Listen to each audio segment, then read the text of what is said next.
अगर आपने कहानी का पिछला भाग नहीं सुना तो चैनल पर जाके आप सुन लें। अब तक आपने जाना मीरा और अक्षत की मुलाकात बहुत ही अलग ढंग से हुई, जैसा मीरा ने कभी सोचा भी नहीं था। अक्षत को उसने पहली मुलाकात में ही चोर समझ लिया था। हालांकि मीरा को इस बात का अफसोस भी था। उधर जब से मीरा घर आई थी तब से अर्जुन में एक अलग ही बदलाव देखने को मिल रहा था। अपनी शादी की बात सुनकर अर्जुन शर्मा कर वहां से चला गया। मीरा और अक्षत की तकरार कहानी में कौन सा मोड़ लाएगा, आइए जानते हैं। ऊपर खड़ा अक्षत अंगड़ाई ले रहा था।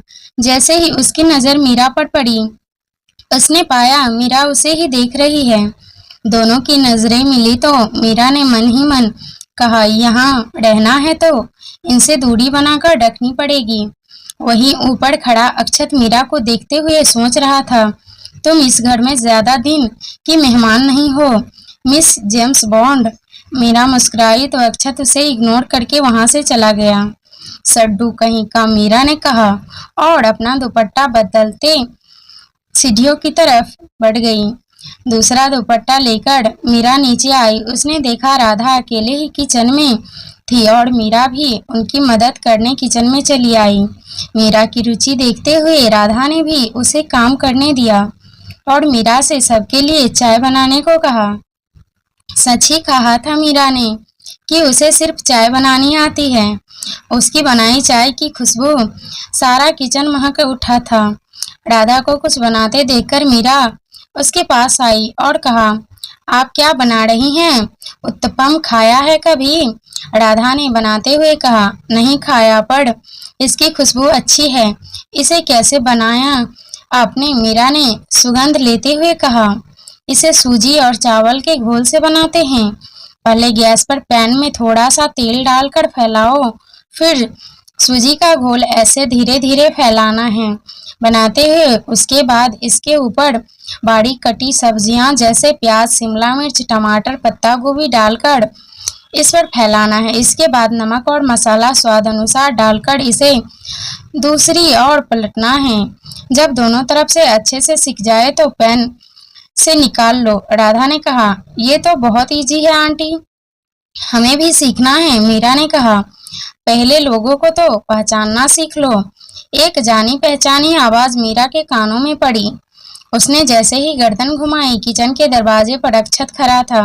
अक्षत की आवाज सुनकर राधा पलटी और कहा, उठ गया तू? और घर कब आया?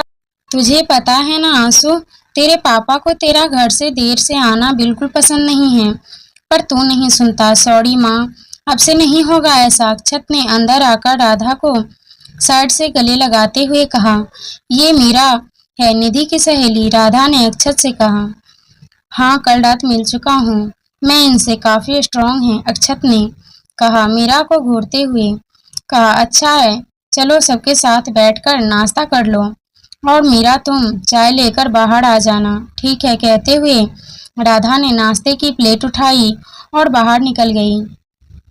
किचन में बस मीरा और अक्षत थे। मीरा चाय छानने लगी।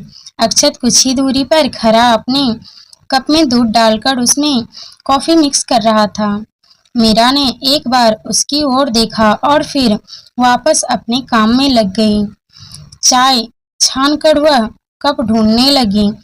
उसने इधर उधर देखा, कप अक्षत की साइड में रखा था, रैक में लगे थे। मीरा उसकी ओर आई तो अक्षत ने आंखों के भौएं मटकाकर इशारा किया तो मीरा ने मरी हुई सी आवाज में कहा, वो कप चाहिए।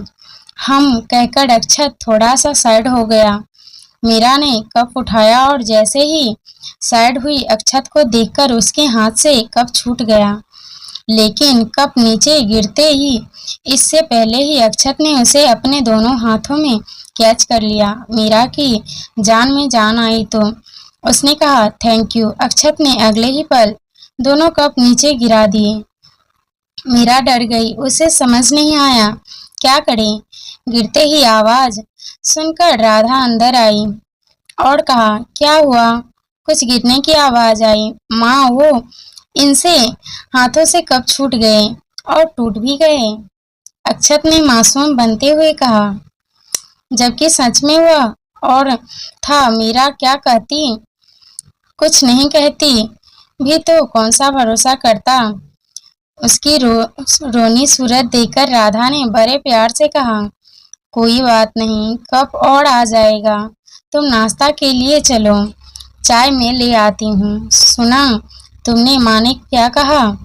कप और आ जाएगा, अक्षत ने मीरा से कहा। हम मीरा ने राधा से कहा और जैसे ही जाने लगी अक्षत ने कहा, अपना कप उठाया और उसके पास से गुजरते हुए कहा, I just hate, thank you. Akshat वहां से निकल गया और मीरा मन ही मन उसे कोसते हुए बाहर चली आई। बाहर डाइनिंग टेबल पर सभी मौजूद थे। मीरा भी आकर चुपचाप निधि के बगल में बैठ गई। नींद ठीक से आई थी ना मीरा? दादी माँ ने पूछा। जी, मीरा ने नजरें झुकाए हुए कहा। क्योंकि मीरा के बिल्कुल सामने दादी की बगल में अक्षत बैठा था। वह फिर से किसी मुसीबत में बिल्कुल नहीं फंसना चाहती थी। तभी दादू ने कहा, और छोटे जनाब, आज तुम नाश्ते की टेबल पर क्या कर रहे हो? आज से पहले तो कभी नहीं देखा तुम्हें यहाँ। अक्षत दादाजी का ताना समझ चुका था, क्योंकि आज से पहले ना तो वो कभी इतनी जल्दी उठा था, ना ही नाश्ते के लिए नीचे आया था। रघु अक्सर उसका नाश्ता ऊपर ही लेकर जाता था। ओह कम ऑन दादू, आज जल्दी उठा तो सोचा सबके साथ ही नाश्ता कर लूं। अरे बेटा, आज क्यों? रोज आ जाया करो। परिवार के साथ बैठकर खाना खाने का अपना अलग ही मजा है, विजय ने कहा। राधा के सबके लिए चाय ले आई।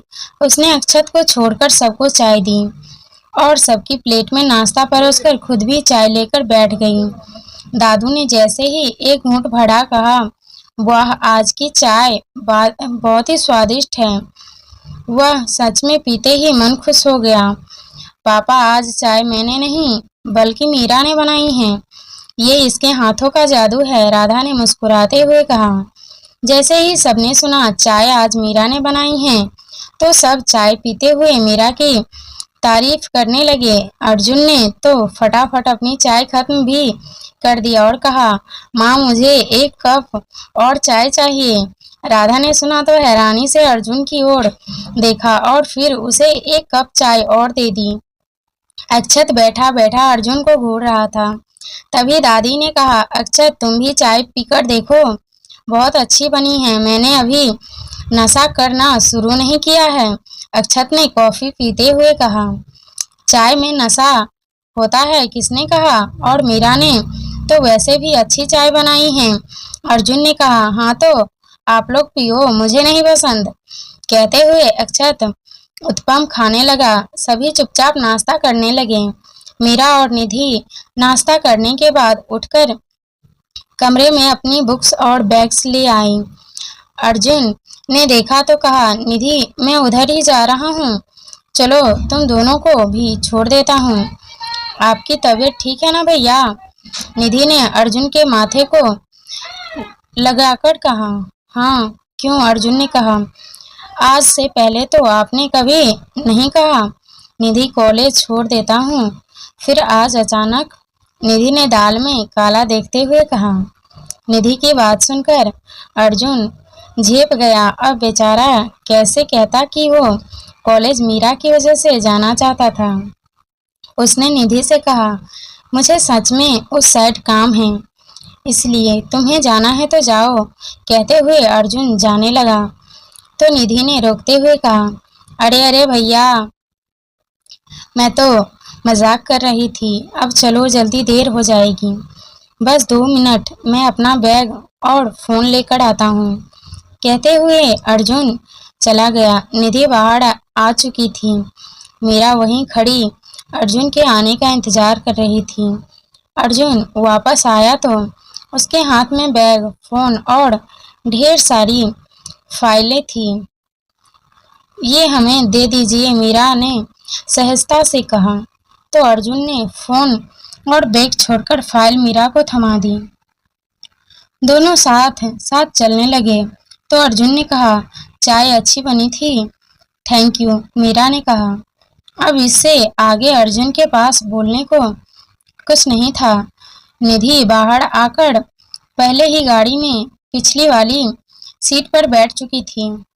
अर्जुन मुस्कुराया और आगे बढ़कर मीरा के लिए दरवाजा खोला, लेकिन मीरा बैठती उससे पहले ही अक्षत आकर बैठ गया। तुम कहाँ? अर्जुन ने अपने सपनों के पुल को टूटते देखकर कहा।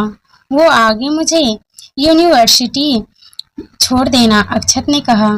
तो बाइक से चला जा, अर्जुन ने कहा। नहीं, वहाँ मेरे दोस्त इंतजार कर रहे हैं, वहाँ से मुझे बाहर जाना है। उसके पास गाड़ी है, बाइक कहाँ खड़ी करूँगा, अक्षत ने कहा। और अर्जुन ने मीरा के लिए पीछे का दरवाजा खोला और बैठने का इशारा किया। खुद आकर ड्राइवर वाली सीट पर बैठा और सीट बेल्ट लगाते हुए कहा। पापा को बताया अपने बाहर जाने के बारे में?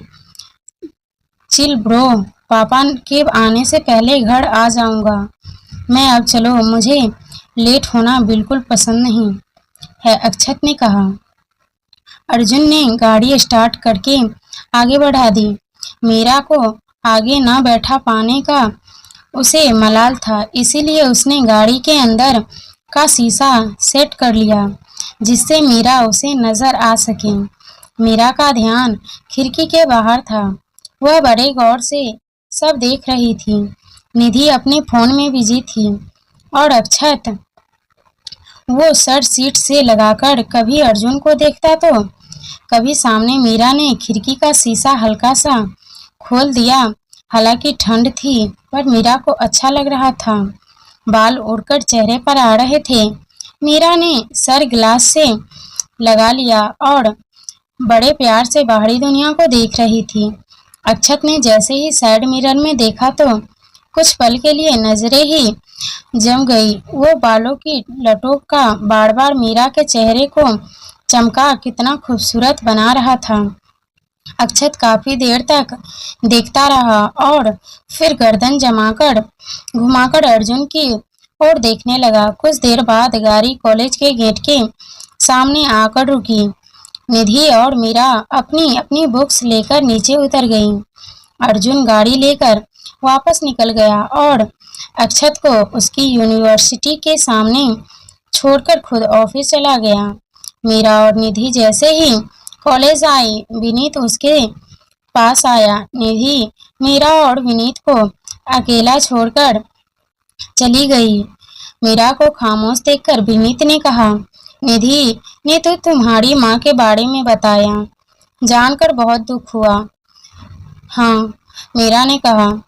तुम निधि के साथ रहती हो? विनीत ने फिर कहा। हाँ, मीरा ने कहा। मीरा कोई भी हेल्प चाहिए तो प्लीज मुझसे कहना, मुझे अच्छा लगेगा, विनीत ने अपने पन से कहा। हेल्प के नाम पे से मीरा को विनीत की भेजी नोटबुक याद आई।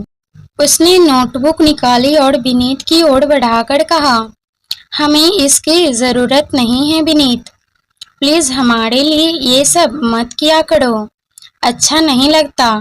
मीरा, यह मैं सिर्फ इसीलिए भेजी थी क्योंकि 1 महीने में तुम कॉलेज नहीं आई थी, सोचा तुम्हें कोर्स कंप्लीट करने में आसानी होगी। 1 महीने बाद एग्जाम्स है, विनीत ने कहा। हम कर लेंगे, पर रखो, कहते हुए मीरा वहां से निकल गई और विनीत वहां रुक गया। तभी विनीत के दोस्त ने आकर कहा, भाई पिछले 2 साल से तू ट्राई कर रहा है पर बंदी तुझे घास तक नहीं डाली, फिर भी तू उसके पीछे पड़ा है।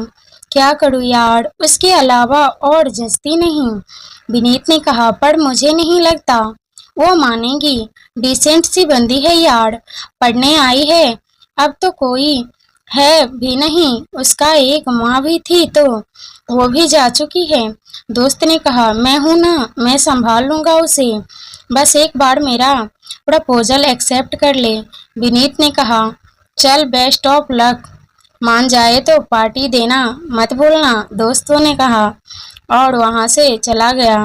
विनीत अपनी क्लास की ओर बढ़ गया। विनीत कोई बड़ा लड़का नहीं था। जब मीरा पहले साल कॉलेज आई थी तब बाकी लड़कों के साथ साथ विनीत भी उसे देखता रह गया था। इतनी खूबसूरत लड़की पूरे कॉलेज में नहीं थी। कई लड़कों ने मीरा को दोस्ती प्यार के लिए प्रपोज किया, पर मीरा ने अपनी पढ़ाई के अलावा किसी और चीज को वक्त नहीं दिया। धीरे धीरे अगर आपको कहानी का अगला पार्ट चाहिए तो सब्सक्राइब और लाइक जरूर करें। धन्यवाद।